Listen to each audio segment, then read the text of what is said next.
Hello student, in the chapter of Principle of Inheritance and Variation, today we will study about dihybrid cross. We know that Mendel studied on the garden pea plant, that is Pisum sativum, and studied the 7 contrasting traits. These traits were flower color, plant height, seed color, seed shape, pod color, pod shape, and flower position. In his cross, he observed that there are certain dominant traits which express in a larger number of population, and certain traits are recessive traits which do not express a larger number of population. After performing his experiments, Mendel concluded certain laws which are popularly known as laws of inheritance. First of all, coming to the law of dominance. In a heterozygous situation, the allele dominates another allele and masks the expression of recessive allele. For example, if the situation is this, where capital T and small t are present, then one allele will express itself, that is capital T, and another allele will be recessive allele which will not show its expression. Another law proposed was law of segregation, which states that alleles will segregate and each gamete will carry only one allele.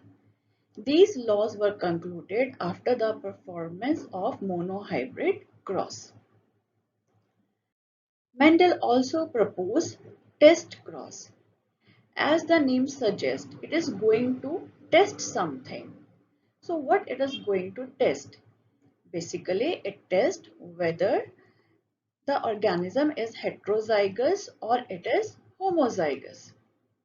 So it involves breeding of individual with the phenotypically recessive individual, which is most important to be noted. The cross is between the individual whose genotype we are supposed to found with the recessive individual.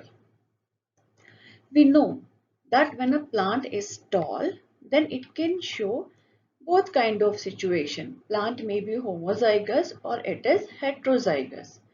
As no blending of trait is observed, that's why both plant will be equally tall. So if we want to assess what kind of genotype it is having, then we will have to perform test cross. Now let us understand how it was done. So trait. In this test cross, seed shape is taken.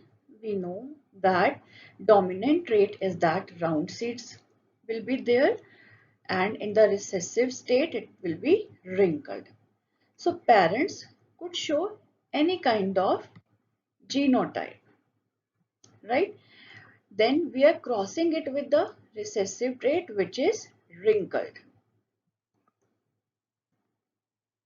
Now see, in this situation, on the first side we have taken the recessive allele, and on the another side we have considered the genotype in which organism is homozygous. So the result of progeny is all are round and all are showing same kind of trait. Now consider another situation.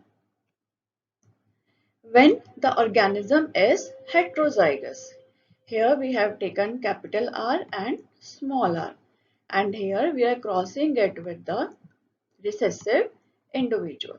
Now see the result that 50% of progeny is showing the dominant trait, while 50% of the progeny it is showing the recessive trait. So what Mendel concluded, that if we are obtaining two kinds of trait, then organism will be heterozygous. If we are obtaining all the progeny of one kind, then organism will be homozygous. So these two were the main findings. Now this kind of diagram you will find in your NCERT notebooks, in which this is the dominant phenotype and genotype of this flower color is unknown, and we are crossing it with the homozygous recessive flower, and here we can observe. If only dominant trait is observed, then interpretation is that it is homozygous situation. If half of the flower are white and half of them are violet, then interpretation is that it is heterozygous. So this is how Mendel tested the genotype of a plant. Now, after performing the experiment on a single trait, Mendel studied the inheritance of two genes simultaneously. So in this, he took the seed color and seed shape. We know that seed color is yellow, which is dominant, and seed shape is round, and wrinkled is the seed shape which is recessive, and green is the seed color which is also recessive. So these were the parents gametes. These are of the one kind, and F1 we are showing this result. So that means every seed will be having round shape and yellow color in the F1 generation, which is a first filial generation. When selfing was done, or we can say that when breeding was done between the organism of F1, then result was different. Now let us see how. Now let us understand what happens in F2. In this, we are performing selfing in the F1. Let us understand how gametes are formed. We know that there is a segregation of alleles while making of a gamete. So these are the possible combinations of gametes which can be formed. Gametes for the another parent. When gametes will be fusing, then this will be the result. First of all, observe these 9 combinations. Here you will find out that each seed is showing round shape and yellow color. Situation may be because of heterozygosity like this, or because of homozygosity. As there is no blending of trait, so every seed will be round and yellow. Now let us see these 3 combinations. Here the seed color is green while shape is still round. Let us see these 3 combinations. In this, seed color is yellow while seed shape is wrinkled. And there's only one situation when there is green seed and which is wrinkled in shape. So if we come to the ratio, then parental combination of round and yellow is exhibited by 9, and wrinkled and green is exhibited by only one organism. While these are the new combinations which are present in the progeny.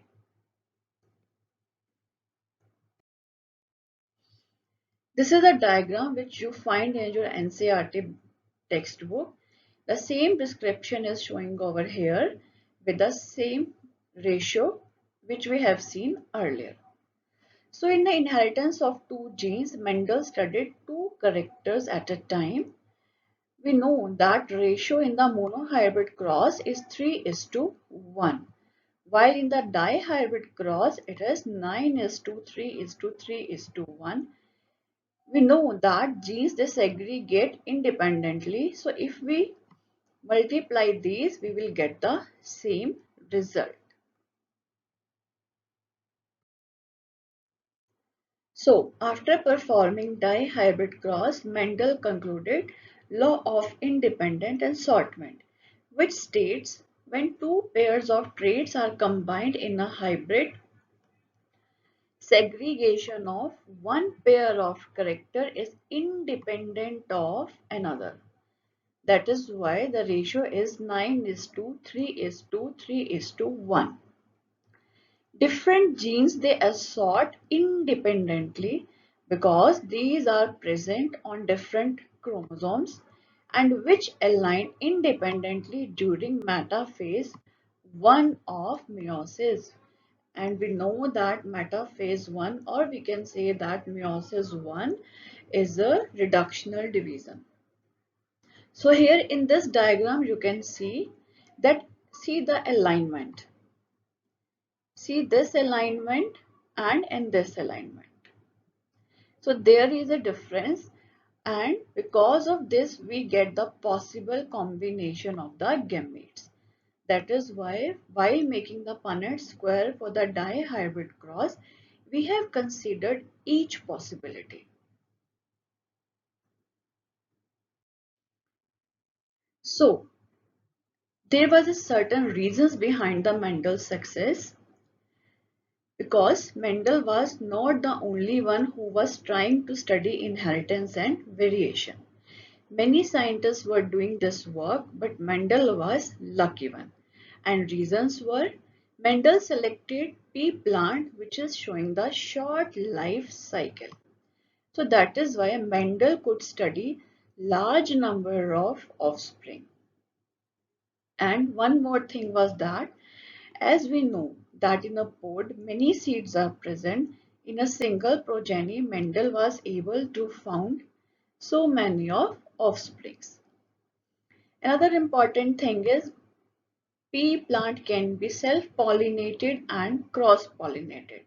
Because of self-pollination, Mendel was able to obtain true breeding lines, and he could analyze the various progenies very effectively. There are several contrasting traits in the pea plant, but Mendel studied only one or two characters at a time. And the traits which were chosen by the Mendels, they were present on the different chromosomes. That's why they are sorted independently of one another. The traits selected by the Mendel were showing complete dominance, and there was no blending of trait. Mendel also performed experiment on the large sample size, and he analyzed his records with the help of statistics. That is why Mendel was able to do a tremendous work.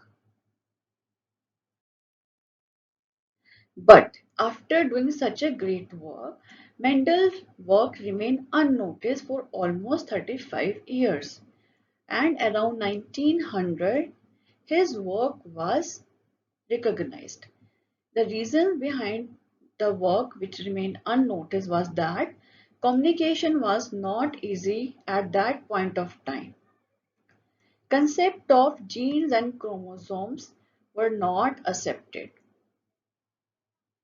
Mendel could not prove the physical existence of the gene, and Mendel's approach of using mathematics in the biology was not accepted by many of the workers. Mendel's work was rediscovered by three scientists, Carl Correns, Hugo de Vries, and Erich von Teschmark. These scientists worked independently in different parts of the world and recognized that Mendel's work was really worth, and it has to be renoticed again.